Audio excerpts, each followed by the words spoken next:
नमस्कार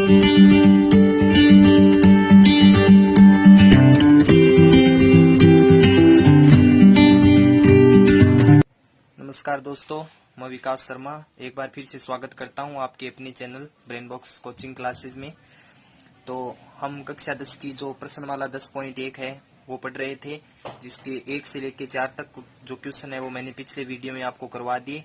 यदि आपने अभी तक नहीं देखा है तो इसका वीडियो का लिंक वीडियो डिस्क्रिप्शन में आपको मिल जाएगा। आज हम देखते हैं इसका क्वेश्चन नंबर 5। सिद्ध कीजिए कि ए व बी बिंदुओं से होकर जाने वाले वृत्तों के केंद्र का बिंदुपथ रेखाखंड AB का क्या है, लंबवर्धक है। तो मान लेते हैं हमारे पास कोई दो बिंदु है। एक तो ये बिंदु मानते हैं जिसका नाम देते हैं A, और दूसरा एक ये बिंदु है B। इन A और B बिंदुओं से जितने वृत्त गुजरते हैं, हमने मान लिया कि दो वृत्त गुजरते हैं। एक तो ये ऊपर वाला वृत्त गुजर रहा है और एक नीचे वाला। आप कितनी वृत्त गुजार सकते हो, दो का हम आधार लेके इस प्रश्न को करेंगे। तो ये जो ऊपर वाला वृत्त है वो A और B दोनों बिंदुओं से गुजर रहा है। इसका केंद्र मान लेते हैं हमें, ये है इसका केंद्र जिसका नाम देते हैं P।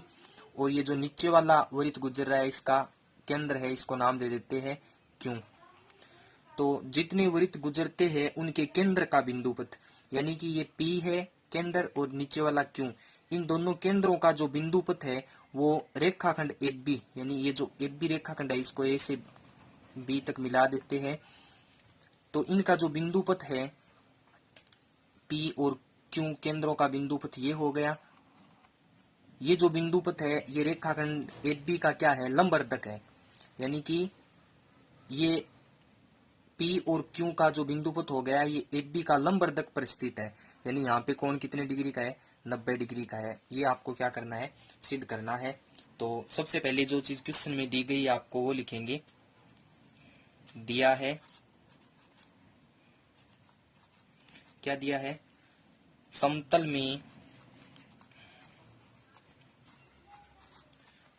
में दो बिंदु A व B से दो वृत्त गुजरते हैं। दो वृत्त गुजरते हैं जिनके केंद्र क्या है, जिनके केंद्र P व Q है, P व Q है। सिद्ध क्या करना है, सिद्ध करना है कि इन दोनों के जो केंद्र P और Q का बिंदुपथ है वो रेखाखंड AB के लंबवर्धक पर है। तो दोनों वृत्तों के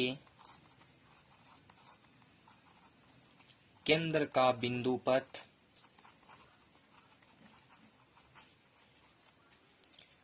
AB का लंबवर्धक है।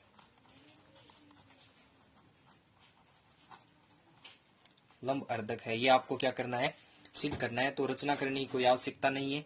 तो हम क्या करेंगे, इसकी उपपत्ति। उपपत्ति में क्या आएगा, आपको दिखाई दे रहा है कि ये जो P है ये A और B से गुजरने वाले वृत्त का क्या है, केंद्र है। तो हम क्या लिखेंगे, P A व B से गुजरने वाले वृत्त का क्या है, केंद्र है। इसका मतलब ये हो गया कि ये जो P से लेके A तक की ये दूरी है आपके पास ये, और P से लेके B तक की दूरी, ये दोनों दूरियां क्या है, आपस में बराबर है। क्योंकि ये क्या है, दोनों वृत्त की त्रिज्या है। केंद्र से लेके परिधि तक की जो दूरी होती है वो त्रिज्या होती है। इसलिए PA है ये बराबर किसके है, PB के। यानी कि वृत्त की क्या है, त्रिज्या। एक ही वृत्त की, कारण क्या है, त्रिज्या होती है वो क्या होती है, बराबर होती है। यानी कि ये जो PA दूरी है ये किस दूरी के बराबर है, दूरी PB के बराबर है। इसका मतलब बिंदु P है वो A और B से क्या है, समदूरस्थ है। तो आप ये भी लिख सकते हैं, अतः P A व B से समदूरस्थ है। अगर पी ए और बी से क्या है, समदूरस्थ है, तो निश्चित ही ये रेखाखंड ए बी के लंबवर्धक पर होगा। आप ये भी लिख सकते हो, अतः पी ए बी के लंब अर्धक परे होगा। ठीक है। फिर आप क्या लिखोगे, ये जो क्यों है, इसी प्रकार क्यों है वो ए व बी से गुजरने वाले वृत्त का क्या है, गुजरने वाले वृत्त का केंद्र है। यानी कि जो क्यू है, ये भी जो ए और बी से गुजरने वाले वृत्त का क्या है, केंद्र है। इसलिए अतः ये जो क्यू है, ये ए बी से समदूरस्थ है, क्योंकि अगर ए को क्यू से मिलाते हो और बी को अगर क्यू से मिलाते हो तो ये भी इस नीचे वाले वृत्त की क्या है, दोनों त्रिज्या है। यानी कि क्यू ए है वो बराबर किसके है, क्यू बी के। ये भी क्या है, एक ही वृत्त की त्रिज्या, और एक ही वृत्त की जो त्रिज्या होती है वो आपस में क्या होती है, बराबर होती है। अतः जो क्यू है वो ए व बी से क्या है, ए और बी से दोनों से क्या है, समदूरस्थ है। ए दोनों से क्या है, ये समदूरस्थ है। इसलिए आप क्या लिख सकते हो, यानी क्यों है वो ए और बी दोनों से समदूरस्थ है, तो निश्चित ही ये क्यों है, ये इस रेखाखंड ए बी के लंबवर्धक पर होगा। ये हम प्रमेय पढ़ चुके हैं। अतः क्यों है वो क्या होगा, ए बी के लंब अर्धक परे होगा। ये आप प्रमेय 10.1 में पढ़ चुके हैं। इसका मतलब पहले तो आपने लिखा है कि पी ए बी के लंबवर्धक पर है, और फिर आपने लिखा है कि क्यों है वो भी ए बी के लंबवर्धक पे है। अर्थात अब हम लिख सकते हैं कि जो पी और क्यों है वो दोनों क्या है, पी व क्यों दोनों ए बी के लंब अर्धक परे स्थित, लंब अर्धक परे स्थित है। यही हमें क्या करना था, सिद्ध करना था। तो ये आपका प्रश्न है, ये सिद्ध हो गया। तो ये था इसका क्वेश्चन नंबर 1। चलिए देखिए इसका क्वेश्चन नंबर 6।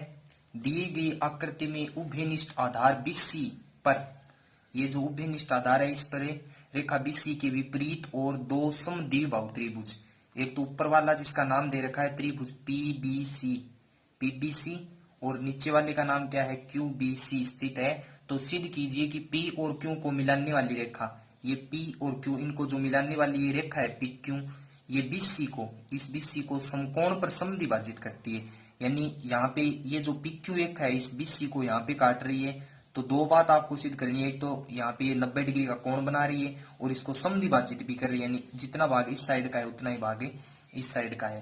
ठीक है, ये हमें क्या करना है, इसमें सिद्ध करना है। तो देखिए सबसे पहले हमें जो चीज दी गई है क्वेश्चन में वो लिखेंगे। तो हमें दिया है, क्या दिया है कि जो PBC व एक है त्रिभुज QBC, PBC व त्रिभुज QBC कौन से त्रिभुज है, समद्विबाहु त्रिभुज है। समद्विबाहु त्रिभुज है, तो अगर PBC समद्विबाहु त्रिभुज है PBC, तो ये भुजा इसके बराबर होगी, क्योंकि समद्विबाहु त्रिभुज की दो भुजाएं क्या होती है, समान होती है। अतः ये जो भुजा PB है वो किसके बराबर होगी, भुजा PC के, तथा इसमें ये जो भुजा BQ है ये बराबर किसके होगी, CQ के। ठीक है, तो क्योंकि ये क्या है, समद्विबाहु त्रिभुज, हमें सिद्ध क्या करना है, इसमें सिद्ध क्या करना है कि जो PQ है, PQ रेखाखंड BC को समकोण पर क्या करती है, समकोण पर समद्विभाजित करती है। ये हमें क्या करना है, सिद्ध करना है, यानी दो बात सिद्ध करनी है। एक तो ये वाला भाग इस भाग के बराबर है, यानी ए बी बराबर है एस सी के, और यहाँ पे कोण है वो कितनी डिग्री का बनना चाहिए, 90 डिग्री का। तो हम सबसे पहले क्या लिखेंगे, उत्पत्ति लिखेंगे। इसकी रचना की कोई इसमें आवश्यकता नहीं है कि दो त्रिभुज ले लेते। एक तो ये जो त्रिभुज है हमारे पास से बी बी पी क्यू, त्रिभुज बी पी क्यू, व दूसरा ले लेते हैं त्रिभुज सी पी क्यू में। एक तो ले लिया त्रिभुज बी पी क्यू और दूसरा ले लिया सी पी क्यू, इसके सामने वाला। इन दोनों को क्या कर देंगे, हमें सर्वांश सिद्ध कर देंगे। तो सर्वांश सिद्ध कैसे करेंगे इसमें, कि ये जो बीपी है आपके पास से, ये बराबर किसके है, सीपी के। बीपी बराबर है सीपी की, ये हमें दिया है क्योंकि हमने ऊपर लिख दिया है कि ये दोनों क्या है, पीबी है वो बराबर किसके, पीसी के, और बीक्यू बराबर सीक्यू के दिया है हमें। और जो इसमें एक भुजा है ये जो पीक्यू है, ये दोनों में काम आ रही है। पीक्यू बराबर किसके है, पीक्यू के ये क्या है, उभयनिष्ठ है। और एक भुजा और इसमें बराबर है, जो बीक्यू भुजा है, ये बीक्यू है वो किसके बराबर है, दूसरे त्रिभुज की भुजा सीक्यू की, ये रही बीक्यू बराबर सीक्यू। ये भी हमें क्या किया है, इसमें दिया है। तो तीन भुजा बराबर हो गई, तो कौन सा नियम लग गया, एस एस एस सर्वांश समता नियम से दोनों त्रिभुज सर्वांशम हो गए। त्रिभुज बी पी क्यू है वो सर्वांशम हो गया किसके, त्रिभुज सी पी क्यू के।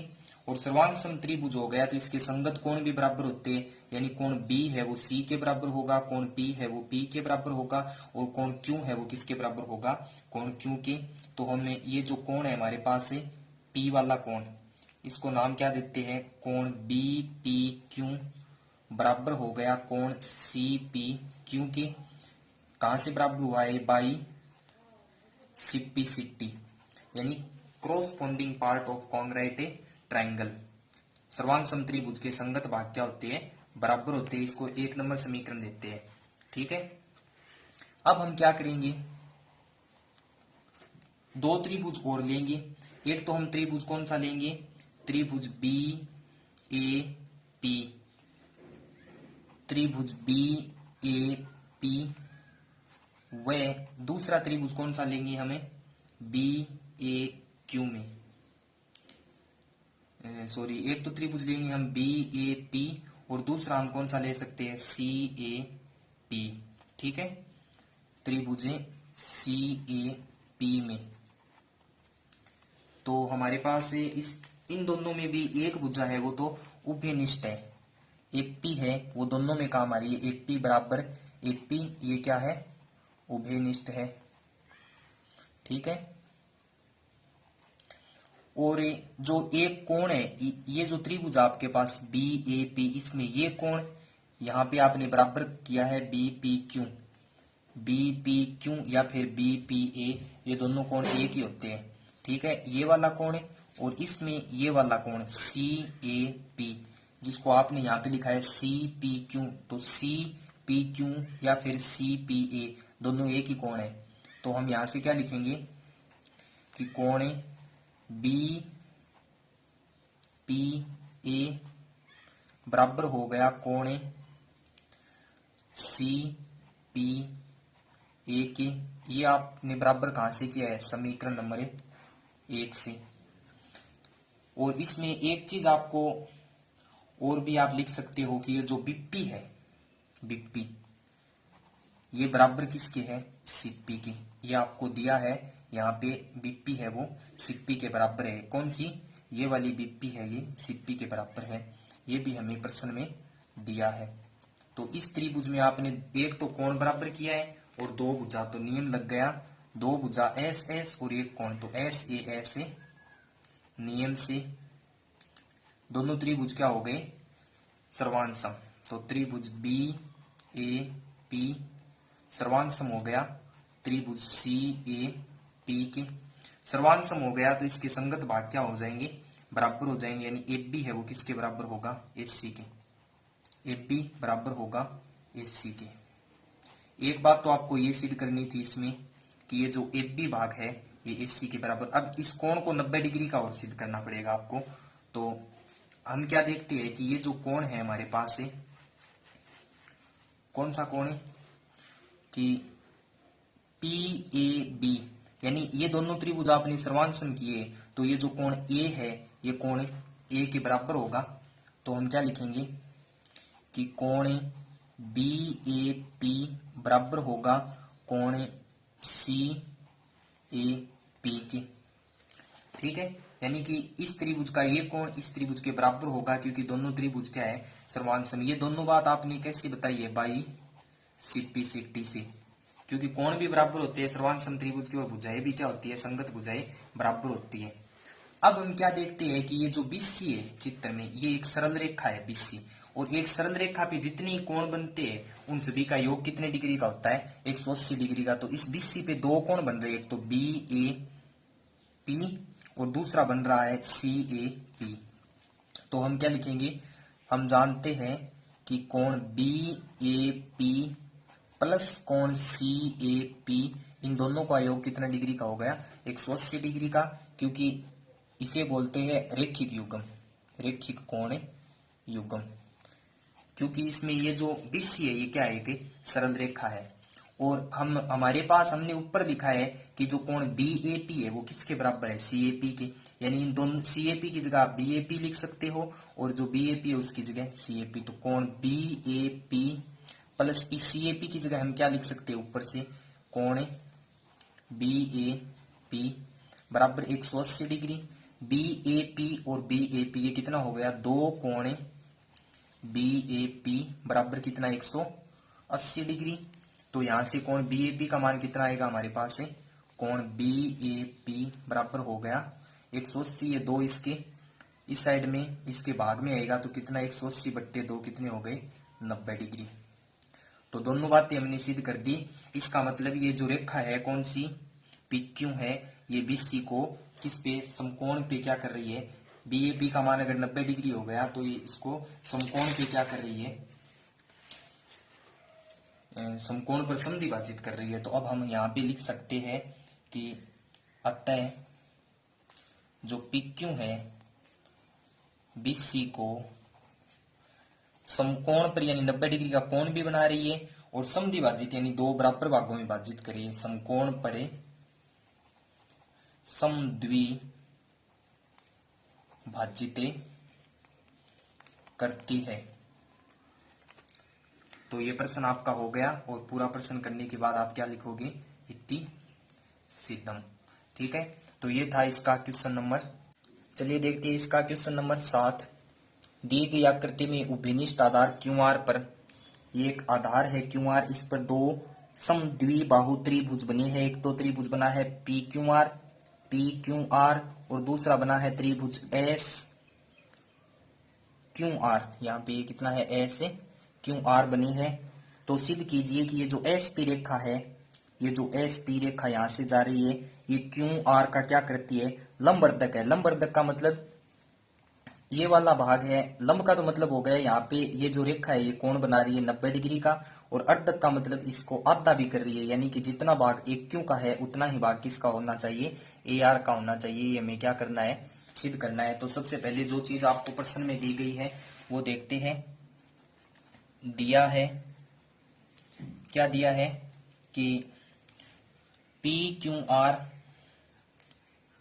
आर तथा एस क्यू आर, त्रिभुज पी क्यू आर व एस क्यू आर क्या है, समद्विबाहु त्रिभुज है। ये समद्विबाहु त्रिभुज है। तो पी क्यू आर में जो भुजा पी क्यू है वो किसके बराबर होगी, पी आर की। तो हम यहां से क्या लिख सकते हैं, इसलिए जो भुजा पी क्यू आर अगर समद्विबाहु त्रिभुज है तो समद्विबाहु त्रिभुज की दो भुजाएं क्या होती है, समान होती है। तो पी क्यू बराबर होगी पी आर के, तथा और एस क्यू आर अगर समद्विबाहु त्रिभुज है तो ये भुजा है इसकी एस क्यू, ये किसके बराबर होगी, एस आर के। तो एस क्यू बराबर किसकी होगी, एस आर के। तो हमें सिद्ध क्या करना है, इसमें सिद्ध करना है कि जो एस पी रेखा है वो क्यू आर ये जो एस पी रेखा आगे जा रही है ये इस क्यू आर का क्या कर रही है, लंबवर्धक है। एस पी क्यू आर का क्या है, लंबे अर्धक है। यानी जो चीज हमने पिछले क्वेश्चन में सिद्ध की है वही दो बातें सिद्ध करनी है। इस कोण को 90 डिग्री का सिद्ध करना है और एक क्यू को किसके बराबर सिद्ध करना है, हमें ए आर के बराबर सिद्ध करना है। तो इसकी उत्पत्ति देखिए, उत्पत्ति में हम एक चीज लिख सकते हैं यहां से कि ये जो पी क्यू आर है ये कौन सा त्रिभुज है, हमारे पास है समद्विबाहु त्रिभुज है। तो इसमें समद्विबाहु त्रिभुज, यहां से हम एक चीज लिखेंगे, त्रिभुज पी क्यू आर क्या है, समद्विबाहु त्रिभुज है। ये समद्विबाहु त्रिभुज है तो इसमें जो भुजा पी क्यू है वो किसके बराबर होगी, पी आर के। यानी कि ये जो भुजा पी क्यू है ये पी आर के बराबर होगी। तो ये जो कोण है हमारे पास है, जो कोण पी क्यू आर वो किसके बराबर हो जाएगा, कोण पी, कहां पे गया, पी आर क्यू के बराबर हो जाएगा। क्योंकि दो भुजाएं बराबर होती है तो उसके जो सम्मुख कोण होते हैं वो भी क्या होते हैं, बराबर होते हैं। तो यहां से हम क्या लिख सकते हैं, कोण पी क्यू आर है वो बराबर हो जाएगा कोण पी आर क्यू के। यानी ये जो कोण है पी क्यू आर ये वाला और पी आर क्यू ये वाला कोण पी आर क्यू, ये दोनों कोण भी आपस में क्या हो जाएंगे, बराबर हो जाएंगे। तो इसको हम क्या लिख सकते हैं कि सम्मुख भुजाओं, समान भुजाओं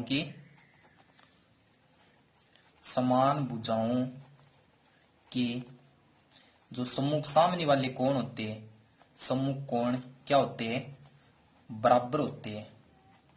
ये इसका क्या हो गया, कारण हो गया। तो अब हम दो त्रिभुज लेंगे और उन दोनों त्रिभुजों को क्या करेंगे, सर्वांग सम कर देंगे। तो एक तो हम त्रिभुज लेंगे, त्रिभुज पी ए क्यू व त्रिभुज पी ए आर। मैं एक तो ले रहा हूं त्रिभुज पी ए क्यू ये वाला एक नंबर त्रिभुज और पी ए आर ये दो नंबर, इन दोनों त्रिभुजों को क्या करेंगे, अब सर्वांग सम करेंगे। तो इसमें जो हमारे पास है पी क्यू है वो बराबर किसके है, पी आर के। ये हमें दिया गया है पी क्यू पी आर के बराबर है, ये पी क्यू है, ये इस त्रिभुज की भुजा पी आर के बराबर है, ये हमें प्रश्न में दिया गया है। ठीक है, और इसमें एक भुजा है वो क्या है, उभयनिष्ठ है। जो भुजा पी ए है ये पी, ये दोनों त्रिभुज में काम आ रही है, कॉमन है, ये क्या हो गई, उभयनिष्ठ। ठीक है, और ये जो कोण है इस त्रिभुज का, ये कोण इसके बराबर है, ये हमने ऊपर लिख रखा है, इसको नाम दे देते हैं हम समीकरण नंबर 1। तो कोण P Q R, P Q R ने लिख के इसको आप ए भी लिख सकते हो यहां तक इस त्रिभुज के लिए। तो पी क्यू ए बराबर हो गया कोण पी आर ए के, ये लिखा है आपने समीकरण नंबर 1 से। तो दो भुजाएं और एक कोण बराबर है किसी त्रिभुज के, दो त्रिभुजों के, तो दोनों त्रिभुज कौन सा नियम लग गया, एस ए एस सर्वांग समता नियम से, सर्वांग समता नियम से दोनों त्रिभुज क्या हो गए, सर्वांग सम हो गए। त्रिभुज पी ए क्यू है वो सर्वांग सम किसके हो गया, त्रिभुज पी ए आर के सर्वांग सम हो गया। तो संगत भाग बराबर होंगे। यानी ये जो भाग है हमें जो सिद्ध करना था, हमें एक तो एक क्यू को ए आर के बराबर सिद्ध करना था, इसका एक क्यू और ए आर, एक क्यू है वो बराबर हो गया ए आर के। एक बात तो सिद्ध हो गई। अब हमें दूसरी बात ये सिद्ध करनी पड़ेगी कि ये जो कोण है यहाँ पे ये इसको 90 डिग्री का सिद्ध करना पड़ेगा। तो यहाँ पे ध्यान से देखिए ये जो क्यू आर है ये क्या है, एक सरल रेखा है और एक सरल रेखा पे जितने कोण बनते हैं उनका योग मान कितना होता है, 180 डिग्री। तो इस पे दो कोण बन रहे हैं, कोण क्यू ए पी। देखिए यहां से एक क्यू ए आर के बराबर है तो ये जो कोण है हमारे पास कोण पी ए क्यू ये बराबर हो जाएगा पी ए आर के, कोण पी ए आर के। ये कहां से बराबर हुआ है भाई, सीपी सीटी से। यानी सर्वांग समत्रिभुज के संगत भुजाएं और कोण क्या होते हैं, बराबर होते हैं। अब ये जो क्यू आर है ये क्या है, एक सरल रेखा और सरल रेखा पे बने कोणों का योग कितना होता है, 180 डिग्री। तो इस पे दो कोण बन रहे हैं, कोण क्यू ए पी, कोण क्यू ए पी प्लस कोण एक ये बन रहा है R A P, R A P.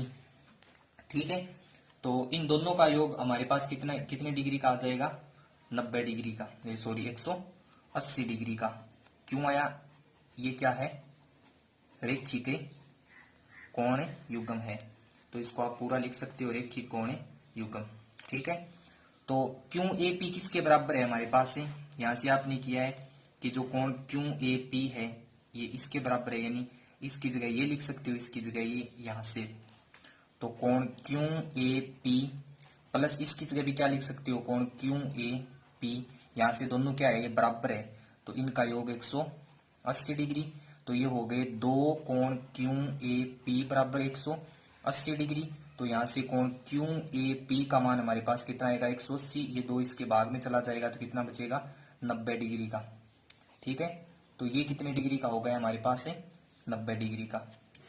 कोण क्यू ए पी 90 डिग्री का हुआ है, ध्यान से देखिए, कोण क्यू ए पी, और हमें तो ये जो एस पी रेखा है इसको आगे बढ़ाना है, ये आगे बढ़ाते हुए यहाँ पे 90 डिग्री का कोण बनाना चाहिए, यानी कि ए तो 90 डिग्री का हो गया, इसका मतलब ये जो एस पी रेखा है आगे बढ़ेगी।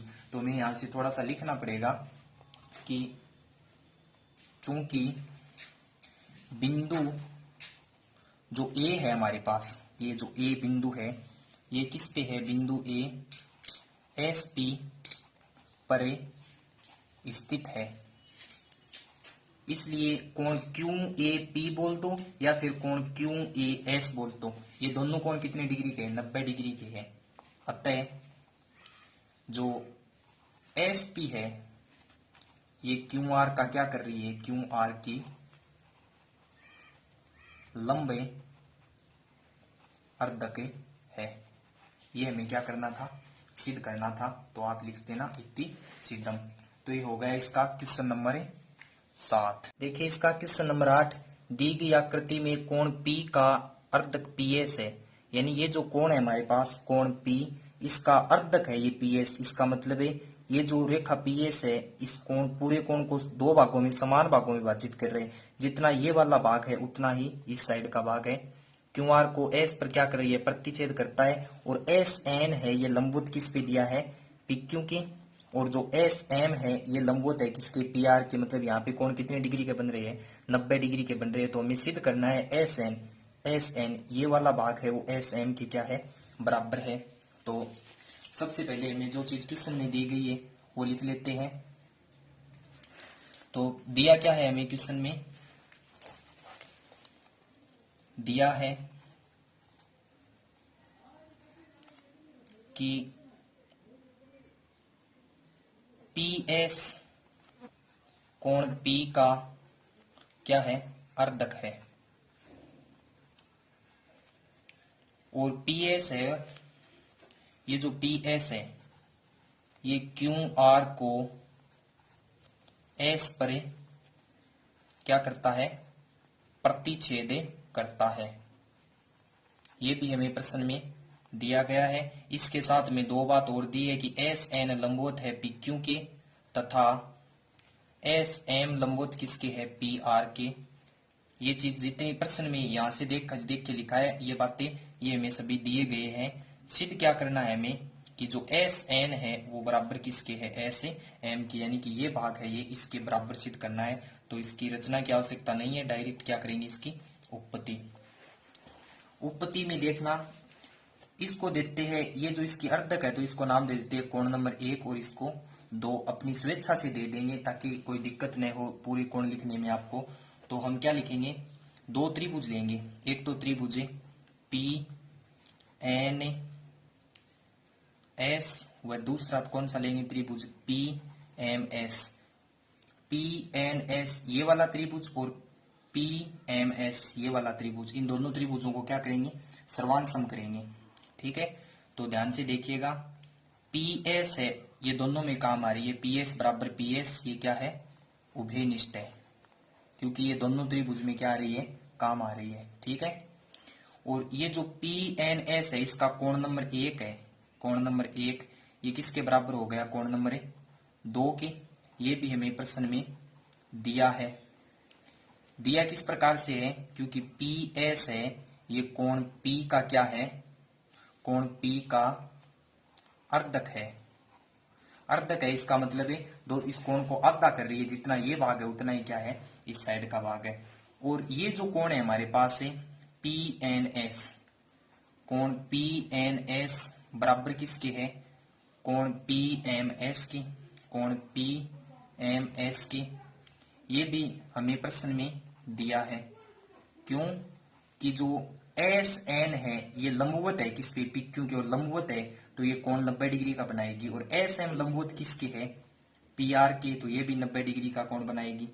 तो दो तो हमारे पास हो गए कोण और एक भुजा, तो हमारे पास नियम लग गया ASA नियम से, सर्वांग समता नियम से दोनों त्रिभुज क्या हो गए, सर्वांग सम। यानी कि दो तो कोण बराबर किए और एक भुजा, तो जो त्रिभुज आपने लिए त्रिभुज PNS है वो सर्वांग सम हो गया त्रिभुज PMS के। और सर्वांग सम होते हैं संगत भाग क्या होते हैं, बराबर होते हैं। यानी कि जो SN है वो किसके बराबर हो जाएगा, SM के। SN बराबर हो जाएगा SM के बाई CP से। यही हमें क्या करना था, इसमें सिद्ध करना था। ठीक है, तो ये हो गया इसका क्वेश्चन नंबर 8। अब देखिए इसका अंतिम क्वेश्चन है क्वेश्चन नंबर 2। दी गई आकृति में कोण ABC दिया गया है, ABCA में दिया गया है। AB और BC से समदूरस्थ, AB और BC से समदूरस्थ तथा B कोण ABC के अंतः भाग में, कोण ABC के अंतः भाग इसका ये हो गया। इस भाग में अंतः भाग में किसी बिंदु का बिंदुपथ लिखिए। जितने भी इसके भाग में बिंदुपथ है वो लिखने हैं। तो ये आपको मैंने एक प्रमेय भी करवाई थी, आप चाहो तो इसको डायरेक्ट भी कर सकते हैं कि इसके जो ABC के अंतः भाग में जो बिंदुपथ होगा वो क्या होगा, इस कोण B का आप लंब समद्विभाजक इसका समद्विभाजन करते हो और समद्विभाजन पर कोई एक बिंदु लेते हो। जितने बिंदु लेते हो वो A और B से क्या होते हैं, समदूरस्थ होते हैं। तो आप डायरेक्ट इसका 1 नंबर का क्वेश्चन अगर आता है तो आप डायरेक्ट लिख सकते हो कि इसका जो बिंदुपथ क्या होगा, कोण ABC के समद्विभाजक पर स्थित कोई बिंदु। ठीक है, लेकिन हम इसको पूरी डिटेल से कैसे करेंगे, तो सबसे पहले हम क्या करेंगे, जो चीज हमें दी गई है वो लिखेंगे। दिया है कोण ABC है, ठीक है, ABC आपको दिया है। तो और हम क्या लिख सकते हैं, हमें कोण ABC के अंतः भाग में AB तथा BC से समदूरस्थ बिंदु का, समदूरस्थ बिंदुओं का क्या ज्ञात करना है, बिंदुपथ ज्ञात करना है। सिद्ध नहीं करना है कुछ, बिंदुपथ ज्ञात करना है। ठीक है, तो हम इसमें क्या करेंगे, रचना करेंगे। रचना में क्या करेंगे, ये जो कोण है B इसका समद्विभाजन करेंगे। समद्विभाजन कैसे किया जाता है, यहाँ पे प्रकार रखेंगे, फिर यहाँ से दो चाप लगाएंगे। ये रचना में मैं आपको बता चुका हूं। ये इसका क्या है, समद्विभाजन। और इसको नाम दे देते हैं हमें, जैसे इसको नाम दे देते हैं D। ठीक है, तो फिर इससे ये जो बिग डी है ये कोण ABC का क्या है, समद्विभाजक है। जो बिग डी है यानी ये इस कोण को दो समान भागों में विभाजित कर रही है। जो बिग डी रेखा है इस पे कोई एक बिंदु लेते हैं, इस बिंदु को नाम दे देते हैं P बिंदु। अब इस P का बिंदुपथ ज्ञात करेंगे AB और BC से। तो बिंदुपथ ज्ञात करने के लिए इसकी इससे दूरी देखेंगे और इसकी इससे दूरी देखेंगे। ये दूरियां क्या रहनी चाहिए, समान रहनी चाहिए। तो इसकी मान लेते हैं रेखा ABC ये दूरी है और दूरी होती है वो निश्चय यहाँ पे कितने डिग्री का कोण बनाती है, 90 डिग्री की। इसको नाम दे देते हैं हमें M। और P की जो BC रेखा है इससे दूरी ये है, इसको नाम दे देते हैं N। तो यहाँ पे कोण कितने डिग्री का बनेगा, 90 डिग्री का। अब हमें ये जो PM दूरी है इसको PN के बराबर सिद्ध करना है। तो ये क्या हो जाए, ये दोनों अगर दूरियां बराबर है इसका मतलब P है वो क्या है, AB और BC से समदूरस्थ है। यानी इस BD पे जितने बिंदु लेते हो आप यहाँ पे ले सकते हो बिंदु Q R जितने भी है ये सारे क्या होंगे, इससे समदूरस्थ होंगे। तो रचना में क्या लिखेंगे, कोण ABC का अर्धक बिड्डी खींचा तथा बिड्डी पे आपने एक बिंदु लिया है, बिड्डी पर कोई बिंदु P लिया, ठीक है। और इसके साथ ही आपने ये काम भी किया है कि PM है ये लंबवत किसके है, AB के, तथा PN है ये जो PN है ये लंबवत किसके है, BC के लंबवत है, ठीक है। तो अब हम दो त्रिभुज लेंगे, त्रिभुज एक तो BMP, त्रिभुज BMP, और दूसरा त्रिभुज कौन सा लेंगे, BNP में इन दोनों को क्या कर देंगे, हमें सर्वांग समसिद्ध करेंगे, ठीक है। तो इनको सर्वांग समसिद्ध करने के लिए हमारे पास से क्या है, जो BP है वो दोनों में उभयनिष्ठ है, BP है वो बराबर है किसके, BP के, ये क्या है, उभयनिष्ठ है, ठीक है। और इस त्रिभुज का BMP का इसको नाम देते हैं कोण नंबर 1 और नीचे वाले को 2। 1 नंबर और 2 नंबर बराबर है क्योंकि ये जो बिड्डी है वो इस कोण का क्या कर रही है, समद्विभाजन कर रही है, ठीक है। तो कोण नंबर 1 है वो बराबर हो गया कोण नंबर 2 के। ये हमने कैसे किया है, रचना से किया है, ठीक है। क्योंकि ये जो बिड्डी है आप डायरेक्ट इसका कारण भी लिख सकते हो, बिड्डी है वो क्या है, कोण ABC का क्या है, अर्धक है, ठीक है। और ये जो कोण है ये कितने डिग्री का हो गया है, हमारे पास है 90 डिग्री का। तो कोण BMP बराबर हो गया BNP की, ये कितने डिग्री का हो गया, 90 डिग्री का। ये भी आपने क्या किया है, रचना से, क्योंकि PM लंबवत है AB के और PN है ये लंबवत किसके, BC के। तो ये कोण और ये कोण 90-90 डिग्री की हो गई। तो दो कोण और एक भुजा, तो कौन सा नियम लग गया, ASA नियम से। दो कोण एंगल और S एक साइड, दोनों त्रिभुज क्या हो गए, सर्वांग सम। त्रिभुज BMP सर्वांग सम किसके है, त्रिभुज BNP के सर्वांग सम है। तो दोनों भाग क्या हो जाएंगे, संगत भाग क्या होंगे, बराबर होंगे। यानी कि ये जो PM है ये बराबर किसके होगा, PN के। ये भाग इसके क्या हो गया, बराबर हो गया। इसको अगर सिद्ध कर देते हो आप तो ये आपका प्रश्न हो गया। इसका बिंदु पथ क्या है जो मैंने आपको बता दिया था, ये हो गया सिद्ध इति सिद्धम। यानी कि इस बिड्डी पे आप जो भी बिंदु लेंगे उस बिंदु की रेखाखंड AB और BC से क्या हो गई, दूरियां बराबर हो गई। तो हमें बिंदुओं का बिंदु पथ ज्ञात करना था, ये ज्ञात करके बताया है मैंने पूरा आपको। और आप डायरेक्ट लिख सकते हो कि P बिंदु है ये क्या है, कोण ABC के अर्धक पर स्थित है, अर्धक पर है। जितने भी बिंदु आएंगे वो सारे क्या हो जाएंगे, इससे समदुरुस्त हो जाएंगे। तो इनका ये बिंदु पथ हो गया। तो मैंने आपको 10.1 के सारे क्वेश्चन करवा दिए हैं, 1 से लेकर 9 तक क्वेश्चन। तो मेरे द्वारा करवाए गए क्वेश्चन आपको अच्छे लगे हैं तो कमेंट करके जरूर बताइए, अपने दोस्तों के साथ शेयर कीजिए, चैनल को सब्सक्राइब कीजिए। धन्यवाद।